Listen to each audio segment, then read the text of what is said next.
Assalamualaikum warahmatullahi wabarakatuh. Hari ini kita berjumpa kembali. Kita akan membahas soal SIMAK UI tahun 2018 bidang studi biologi. Kita mulai dari nomor 16. Manakah pernyataan yang benar tentang evolusi yang terjadi pada membran sel? Jadi sahabat cerdas bisa dilihat bahwasanya membran sel itu tersusun oleh komponen lipoprotein. Jadi ada lemak dan protein. Nah, lipid ini tersusun ada namanya glikolipid. Ya, ada juga yang namanya fosfolipid. Nah, sementara protein tersusun atas glikoprotein. Ya, kemudian ada protein tepi namanya perifer dan ada protein carrier atau protein integral. Jadi yang menyusun membran sel ini, sekilas bisa kita lihat evolusi membran sel berlangsung seiring dengan evolusi ini, glikoprotein dan glikolipid, karena dia penyusun daripada membran sel. Membran sel telah berhenti berevolusi karena membran sel adalah mozaik fluida. Ini salah, dia sudah bersifat spesifik, fosfolipid bilayer, dua lapisan lemak. Membran sel tidak berevolusi jika protein tidak mengalami evolusi. Salah, karena lebih banyak penyusunnya adalah lipid. Membran sel dapat berubah komposisinya sesuai dengan kondisi lingkungan eksternal. Tidak. Jadi membran sel itu tidak dipengaruhi faktor lingkungan luar, tetapi sudah terbentuk secara genetik dari faktor internal. Organisme memilih jenis membran sel yang diinginkan untuk fungsi tertentu. Jadi organisme tidak memilih membran sel, tapi sudah terbentuk ya secara genetik yang ditentukan oleh gen-gen yang ada di dalam nukleus. Seperti itu sahabat cerdas ya. Kita lanjutkan ke soal nomor 17. Motilitas pada ekor sperma dikendalikan oleh struktur aksonema yang disusun oleh organel apa? Jadi seumpama ini adalah sperma, nah, alat geraknya ini namanya aksonema ekornya. Nah, ini dibentuk oleh flagel-flagel yang disusun terbentuk oleh namanya mikrotubulus.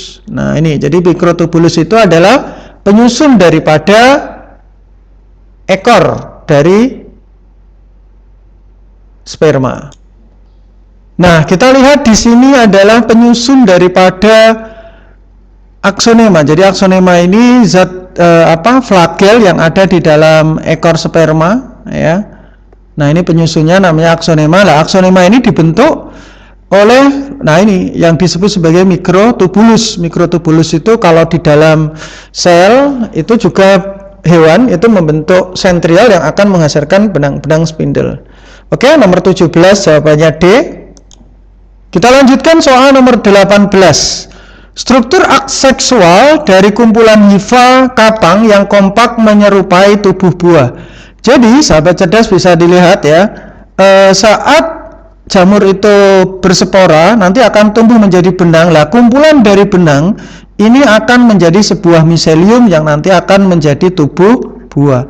Jadi sekilas bisa kita lihat kumpulan hifa ini disebut sebagai miselium atau miselia.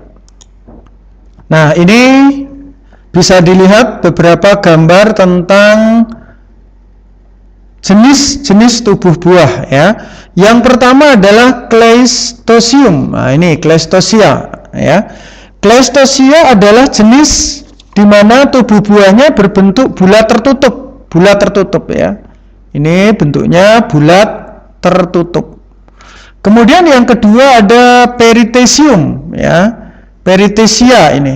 Perithecia ini tubuh buah yang dengan berbentuk bulat ya, dengan pori-pori, ada lubangnya. Nah, ini. Jadi ada bulat tapi ada pori yang di atas ini membentuk lubang pori-pori. Kemudian yang ketiga ada Apothecium, Apothecia ya. Tubuh buahnya mirip dengan cangkir atau cawan, cup, mangkuk. Jadi bentuknya seperti mangkuk. Kemudian kalau Sclerotium atau Sclerotia, ini miselium yang mengeras. Ini biasanya berisi cadangan makanan.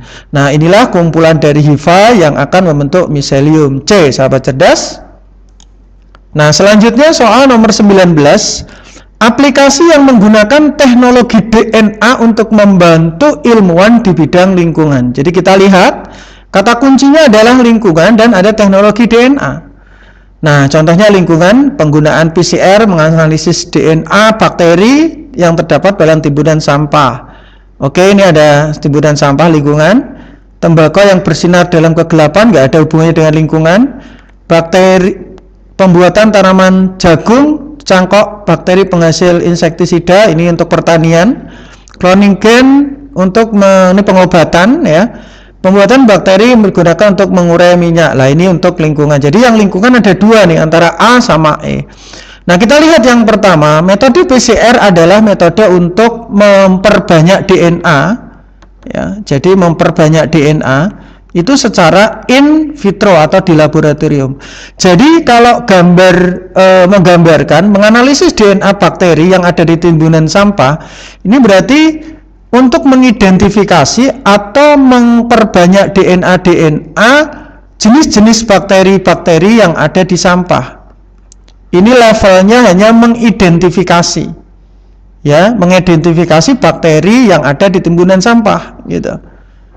Nah, ini bisa, cuman kurang begitu tepat. Nah, berbeda dengan ini. Nah, ini ada istilah transgenik. Berarti transplantasi gen atau rekayasa gen untuk membuat bakteri itu bisa menguraikan limbah, ya, menguraikan limbah minyak. Nah, ini yang disebut sebagai teknologi DNA, ya, ini yang disebut rekayasa gen atau DNA rekombinan atau teknologi plasmid. Nah, jadi kalau di bidang lingkungan ini bisa digunakan sebagai bioremediasi atau memperbaiki lingkungan yang tercemar dengan menggunakan mikroorganisme transgenik. Ini yang paling tepat. Kalau ini hanya sebatas mengidentifikasi DNA saja bakteri, ya, seperti itu. Selanjutnya nomor 20, organ dari tumbuhan di atas yang merupakan modifikasi dari akar. Sahabat cerdas ya. Jadi modifikasi itu bisa abad ya, ada akar, ada batang, dan ada daun. Kita lihat yang pertama, kalau yang pertama ini contohnya adalah rizom. Jadi batang yang menjalar di dalam tanah, contohnya jahe-jahean ya. Nah, ini rizom, ini modifikasi bukan dari akar, tapi batang yang menjalar di dalam tanah. Kemudian yang kedua adalah bit. Nah, bit itu sebagai cadangan makanan dari akar, ini bit ini ya. Yang dua ini. Kemudian yang nomor 3 ini wortel, ini juga modifikasi dari akar ya. Nah, ini wortel. Sementara kalau yang ini adalah umbi lapis ya, umbi lapis contohnya adalah bawang ya. Nah, bawang bombay dan sebagainya itu adalah modifikasi dari umbi daun. Jadi kalau ditanya modifikasi dari akar, jawabannya adalah 2 dan 3. Ya, nomor 20B. Nomor 21. Manakah pernyataan yang salah terkait dengan ekosistem? Jadi sahabat cerdas, kita bicara tentang sebuah ekosistem ya. Nah, apa sih ekosistem? Jadi ekosistem ini merupakan biotik, interaksi biotik dengan biotik, makhluk hidup dengan makhluk hidup yang lain, dan berinteraksi dengan abiotik atau faktor lingkungan. Nah, ciri yang pertama kita bacakan, makin tinggi keanekaragaman jenis ekosistem ya, akan makin stabil. Betul ya, contohnya ekosistem yang A ini hutan tropis. Kenapa? Karena komponennya semakin lengkap ya, semakin keanekaragaman hayatinya tinggi ya, itu semakin stabil, contohnya seperti hutan tropis. Yang B, ekosistem tersusun dari berbagai komunitas yang dibentuk oleh berbagai jenis organisme. Jadi boleh, karena kumpulan biotik-biotik, makhluk hidup dengan makhluk hidup yang lain yang berbeda jenis akan membentuk sebuah komunitas ya. Tapi kalau kan ada infokome ya, sahabat cerdas ya. Jadi yang pertama ada individu sendiri, kalau sejenis berkumpul membentuk populasi, kalau berbagai jenis membentuk ekosistem, dan berbagai jenis berinteraksi dengan lingkungan, maka akan membentuk ekosistem. Nah, ini membentuk komunitas sahabat tadi ya. Nah, jadi ekosistem terbentuk dari komunitas, benar, karena kumpulan dari komunitas yang berinteraksi dengan lingkungan itu akan membentuk sebuah ekosistem. Kemudian ekosistem tersusun dari berbagai individu sejenis, salah ya. Jadi ekosistem itu tersusun dari individu berbagai jenis, berarti tersusun komunitas. Kalau individu sejenis itu adalah populasi, ini yang salah. Setiap jenis organisme memiliki, nah jadi yang C ini benar ya. C tadi benar, salah ya. Yang D lah, memiliki niche. Niche itu relung ekologis atau peranan organisme di dalam sebuah ekosistem.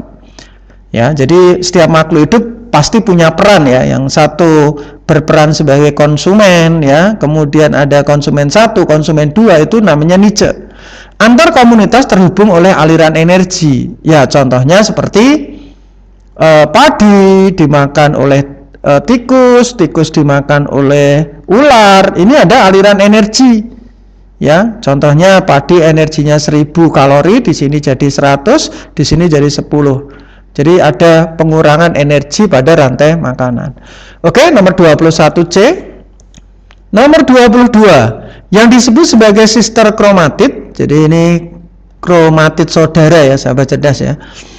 Nah, gambar ini, kalau gambar seperti ini adalah gambar kromosom yang berpasangan atau kromosom yang disebut sebagai homolog. Nah, kalau ini kromosom homolog ini terdiri dari 4 kromatid ya. Berarti kalau gambar seperti ini adalah gambar kromosom dengan 1 kromatid. Nah, kalau yang dikenal sebagai kromatid saudara adalah ini dengan ini. Nah, ini adalah kromatid sister. Ini dengan ini juga kromatid sister. Tapi kalau ini dengan ini adalah kromosom homolog. Jadi kromatid sister atau kromatid saudara itu nomor 1 dan 2 atau 3 dan 4. Ya, 1 dan 2 nggak ada, 3, 4 berarti D. Nah, sekarang nomor 23. Metabolisme fermentatif memiliki karakteristik. Jadi perhatikan ya, sahabat cerdas ya. Ada respirasi itu ada 2, ada aerob ya dan anaerob. Nah, anaerob itu salah satunya adalah fermentasi. Ya. Nah, nanti ada fermentasi alkohol ya. Ada fermentasi asam laktat. Tapi ada juga jenis fermentasi yang disebut sebagai fermentasi asam asetat. Nah, fermentasi asam asetat itu masih fermentasi tapi menggunakan oksigen. Jadi fermentasi tapi aerob. Nah, aerob ini ada tahapan glikolisis, ada dekarboksilasi, ada siklus Krebs dan transfer elektron. Nah, jadi kalau ada transfer elektron ini adalah bukan respirasi fermentasi, ini salah. Nah, transfer elektron itu dikenal juga istilahnya adalah fosforilasi, pembentukan fosfat atau ATP. Ya, oksidatif. Nah, nanti oksigen itu sebagai aseptor terakhir, ya, ion H nanti terbentuk H2O, ini juga nggak boleh gitu. Nah, kita lihat ya, donor elektron senyawa organik dan aseptor elektron senyawa organik. Jadi yang mendonor elektron, contohnya pada tahap glikolisis ya, dekarboksilasi saja. Ini ada asam pirufat ya. Nah, ini termasuk senyawa organik karena ada CH dan O, kemudian menjadi asetil-CoA. Nah, ini donor elektron, nanti akan ditangkap nih. Ini ada pecah, ada kehilangan H, nanti ditangkap oleh NAD. Nanti terbentuk NADH. Nah, di sini dalam tahap dekarboksilasi oksidasi ini, itu NAD ini sebagai aseptor dari ion H. Ini senyawa organik. Jadi ini salah, aseptornya ini bukan senyawa anorganik ya. Ini adalah senyawa organik. Kalau pada fermentasi itu bukan asetil-CoA, ini contohnya asetildehid gitu. Ini juga senyawa anorganik. Senyawa organik, mohon maaf. Jadi ini juga salah, harusnya senyawa organik. Donor dan aseptor elektron adalah senyawa anorganik, salah, harusnya senyawa organik. Jadi yang benar ini merupakan oksidasi tidak sempurna. Nah, ini sahabat cerdas. Contohnya adalah pembentukan asam cuka atau asam asetat ya. Nah, ini respirasi fermentasi tapi menggunakan oksigen. Jadi proses ini termasuk proses oksidasi yang tidak sempurna. Nah, ini contoh dari fermentasi yang dikenal sebagai oksidasi tidak sempurna. Kita lanjutkan nomor 24. Kemampuan ekolokasi ya pada mamalia. Jadi namanya ekolokasi itu mengenali eko, lingkungan ya. Kemudian lokasi itu tempat. Nah, ada di sini ya mamalia yang mengenali lingkungan dan tempat itu tanpa menggunakan indera mata, tapi menggunakan indera ekolokasi, yaitu adalah kelelawar. Contohnya kelelawar itu pada malam hari dia tidak menggunakan mata tapi bisa mengenali tempat ya dengan memancarkan radiasi ya seperti sinar gitu ya. Nah, itu yang disebut sebagai ekolokasi. Nah, ini contohnya kelelawar. Kalau dugong ini nanti sonar ya gitu. Kita lanjut nomor 25. Sel prokariotik dan sel eukariotik. Jadi ada prokariotik sel hewan, sel prokariotik bakteri, eukariotik hewan memiliki kesamaan dalam proses transkripsi. Jadi transkripsi itu saat DNA mencetak RNA duta ya. Nah, ini namanya transkripsi. Ini butuh enzim namanya RNA polimerase. Ya. Jadi RNA polimerase untuk memulai proses di mana dia harus ada inisiasi dulu. Inisiasi ya, diinisiasi ya, kemudian ada elongasi dan terakhir ada terminasi. Gitu ya. Nah, pada saat inisiasi dia mengikat daerah mengawali tadi, daerah promoter. Nah, seperti ini. Jadi sel prokariotik itu memiliki kesamaan betul dalam proses transkripsi. Sel prokariotik dan sel eukariotik memiliki enzim RNA polimerase betul mengikat daerah promotor untuk memulai transkripsi betul. Jadi nyambung, jawabannya A. Biasanya yang beda itu sedikit berbeda itu adalah di proses selanjutnya, yaitu di tahap yang dikenal sebagai translasi. Nanti RNA T menerjemahkan RNA D dan akan mensintesis asam amino menjadi protein atau polipeptida. Kita lanjutkan nomor 26. Sekresi ion kalsium dari retikulum sarkoplasmik dipengaruhi oleh impuls yang masuk melalui tubulus T miofibur otot rangka. Jadi sahabat cerdas, ini dimulai dari otot rangka dulu ya. Jadi otot itu bisa bergerak, berarti dia melakukan kontraksi, sahabat cerdas. Itu karena ada dua protein. Jadi yang pertama ada protein aktin, kemudian ada miosin. Nah, nanti akan mengerut, terbentuk namanya aktinomiosin.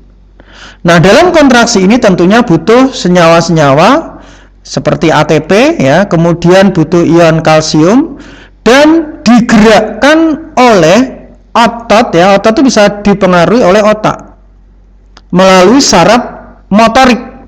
Nah, di sini butuh zat yang disebut sebagai asetilkolin. Jadi ada asetilkolin, ada ATP dan ada kalsium yang akan menggerakkan, mengerutkan aktin dan miosin membentuk aktinomiosin sehingga bisa berkontraksi. Nah, jadi kalau digambarkan, nah ini adalah gambaran dari bagaimana terjadinya impuls atau rangsangan yang ada di ini otot ya. Pertama ada asetilkolin nih nomor 1 ya. Asetilkolin melepaskan ya di ujung terminal sinapsis ya. Itu kemudian sampai menuju ke dalam otot. Nah, ini dimasukkan ada suatu rangsangan asetilkolin ya, kemudian masuk terjadi potensial aksi ya. Nah, melewati saluran tubulus T. Tubulus T itu saluran T.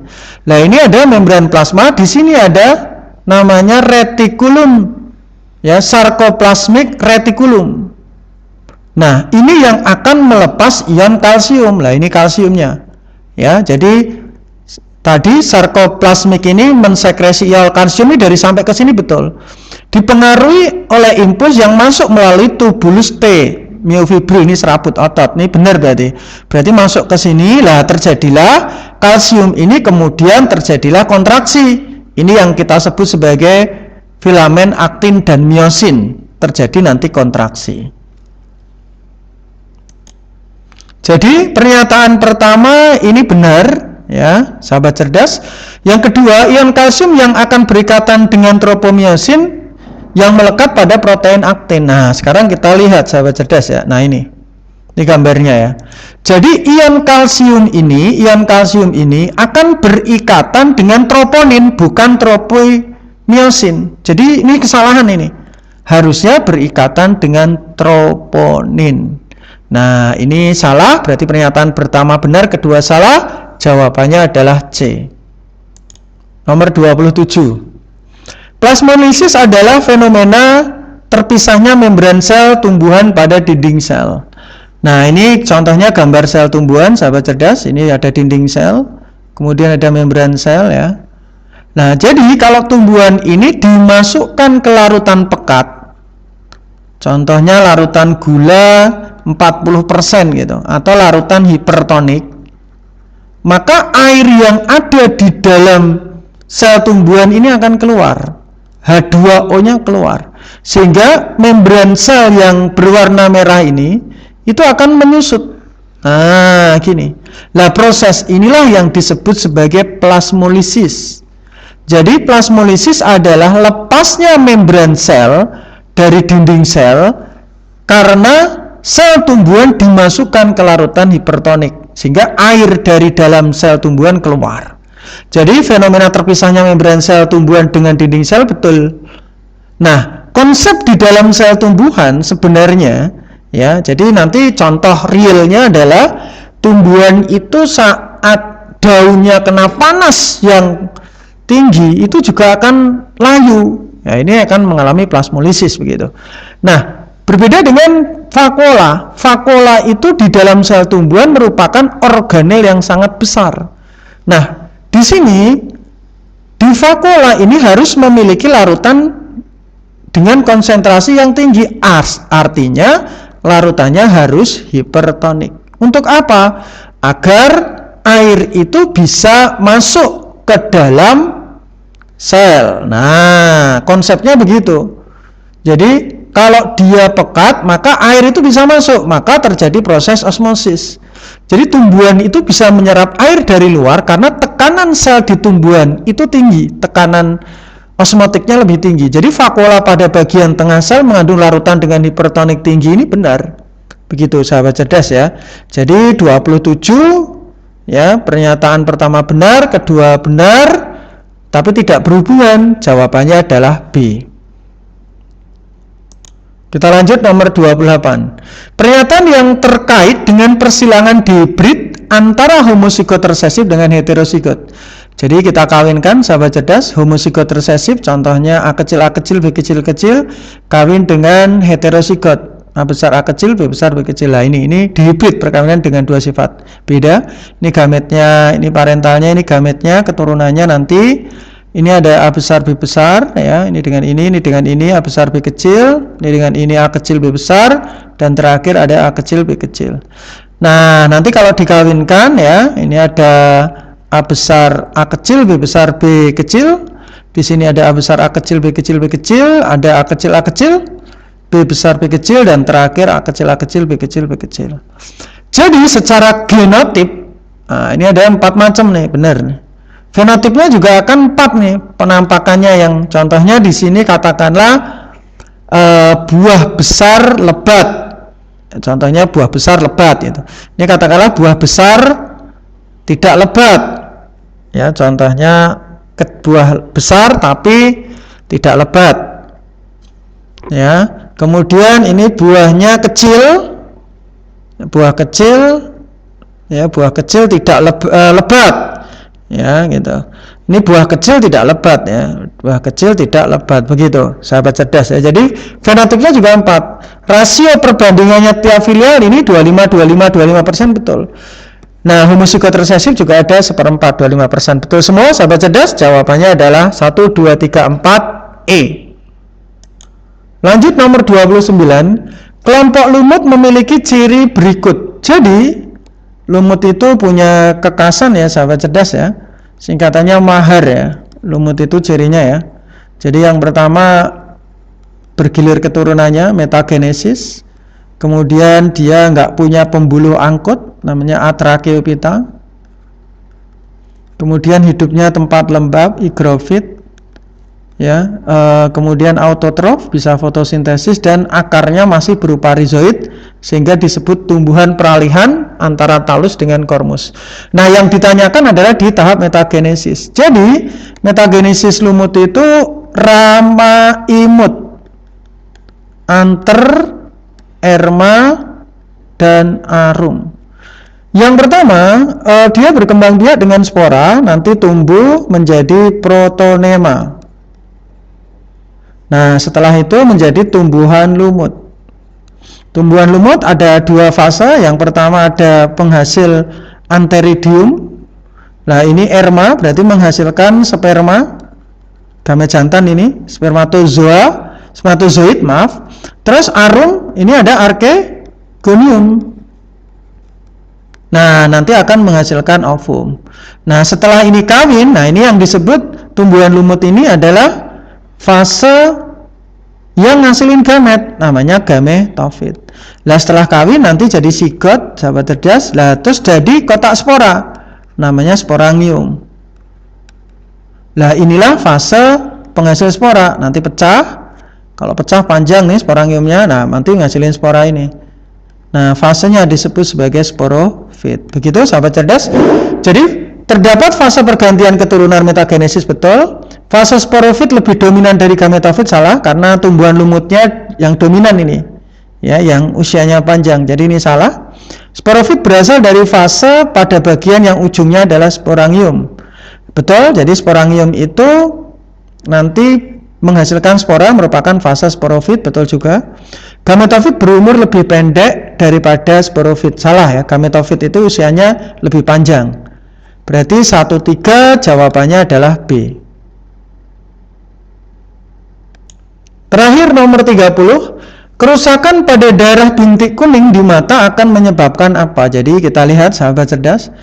Jadi mata ini secara sekilas ya, kita gambarkan bola matanya ini ada 3 lapis ya, ada hitam, merah, sama biru.